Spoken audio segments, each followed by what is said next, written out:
When I first started training for ultra marathons, I was in a state of bliss with it. I loved pushing myself. I loved finding the edge of what my body could do.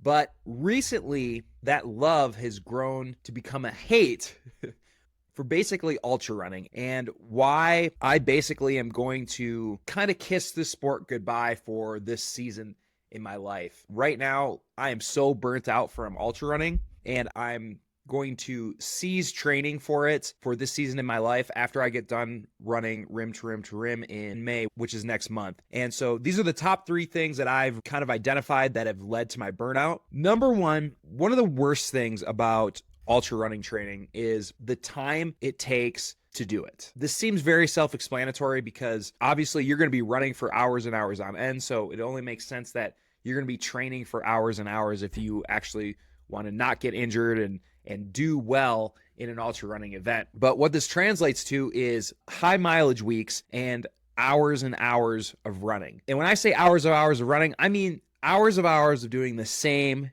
exact thing every single week. Yes, for sure. Sometimes you're going to throw in some of those tempo runs. You're going to throw in some intervals, but for simplistic purposes, you are doing the same thing, which is running. I am somebody that I love to learn new things. And that's why ultra running that's why I latched onto it so heavily at first, is because I was learning new things about my body, about my mind, about how far I could push myself. I was learning all of these things, but I've been training ultra running since the end of 2020. So it's almost 4 years now. I've been doing the same thing, okay? And it just takes so much time. As you're running these hours, 10, 15, 20 hours a week, in your mind, you're thinking of all of the things you could be doing. Because it's not only the running that takes up the time, it's also driving to the trail that you need to go to or biking there.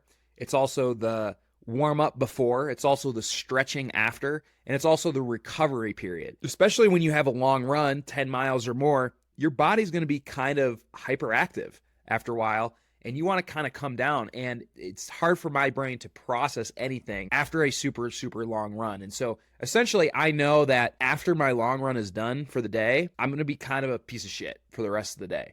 I mean, I can do real basic stuff, but I can't do any cognitive things for my business. Can't do video editing for sure. None of that. And I would rather, at this point in my life right now, leverage that time learning a skill somewhere else. Whether that's putting time into my business, leveraging that time, or learning new things in the outdoors. Like I'm really getting into climbing. I'm really getting into rope work, mountaineering, split boarding, hunting this year. All of these things that I could be doing rather than having to spend 5 hours on a Saturday on a long run and then be a total POS afterwards. Number 2 is I feel as though I am in a state of stagnation and a plateau with ultra running. And so, as I stated before, I feel like I've learned what I needed to learn. I mean, I ran the 100-mile distance. I don't really know if there's anything else past 100 miles for me, because once you get past that, it's kind of like, why am I doing this? I wanted to run 100 miles because I felt like that was a really good bar to test my limits, and I did. And thinking about running anything after that just seems, I don't know, it just doesn't seem appealing to me and like what I want to accomplish in the outdoors. And so I learned what my body was capable of. I learned what I needed to in ultra running. And as I stated before, I mean, it's the same thing every single week. You're running the same trails all the time unless you want to drive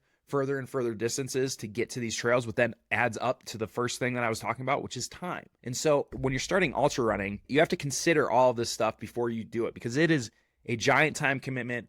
And for me, I had to learn where my threshold was with where I was satisfied with ultra running. And I think I'm at that spot right now. Number 3 is that my body just doesn't feel that great when I'm in an ultra running training block. I've lost 6 pounds now since I've started training, which actually I think probably is a good thing, I guess. I don't really know. My body just kind of feels wrecked throughout the week when I'm putting in higher mileage. And to be fair, I'm not even doing that high of mileage a lot of ultra runners do.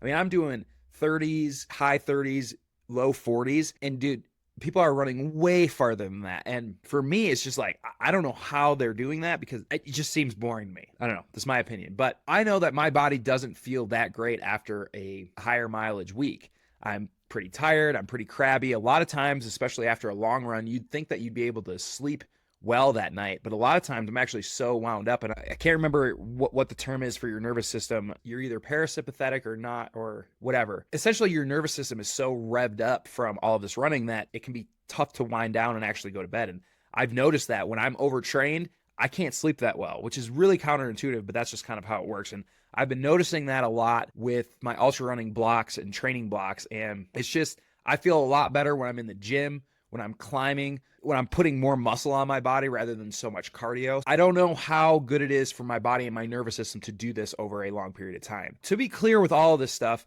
I'm always going to do running as a base for the stuff that I'm doing in the mountains, because that's why I love ultra running, is because it has really taught me how to put the correct nutrition in my body. It's taught me mental, what am I trying to say? It's taught me ways to deal with things mentally or overcome things. It's taken me to different places, and I love adventure running, and that's why I'm going to go do rim to rim to rim. You have to do training for that, and it's the training that's burning me out. And so I'm always going to do some sort of base, but I'm not going to be doing these 30-mile weeks, 40-mile weeks for training. I mean, maybe 10, 20 miles would be great. And I'm going back to this weekend when I was doing a 13-mile run or something, and all I could think about was all the other stuff that I could have been doing. It was the first good day here in Wyoming, and I just didn't want to do it. And I knew that that's when I was burnt out, because it was a really nice day out finally in Wyoming. I didn't want to be doing what I was doing. And so they always talk about, never quit on a bad day. The things you do want to quit or think about revising your relationship with are things that when you have a really, really good day doing it, but you're still not pumped about it. And that's how I was with bouldering, actually, in the gym. I don't really like bouldering. And I had a really good day at the gym and was like, dude, I'm not really that into this. I really like outdoor rope climbing. And I really like rope climbing in the gym as well. But I wasn't that big into bouldering. So I kind of transitioned out of that, and I transitioned into kind of a subcategory of climbing. And so that's really what I'm kind of doing with ultra running right now. It's always going to be a base in my training. It's always going to be a staple of my cardio, and I'm always going to rely on it some way.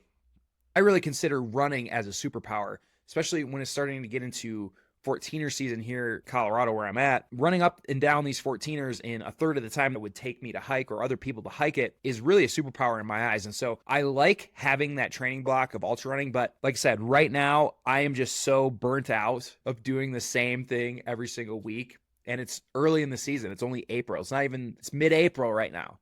And if I'm that burnt out of it, I know that something has to change. And so I'm going to be decreasing my mileage, not doing so much ultra training in these seasons of my life after rim to rim to rim. I'd love to hear your experience with ultra running training, how your body feels, the time it takes. Do you agree or disagree with what I'm saying? And yeah, please give a like and subscribe to this. We'll see you for the next video.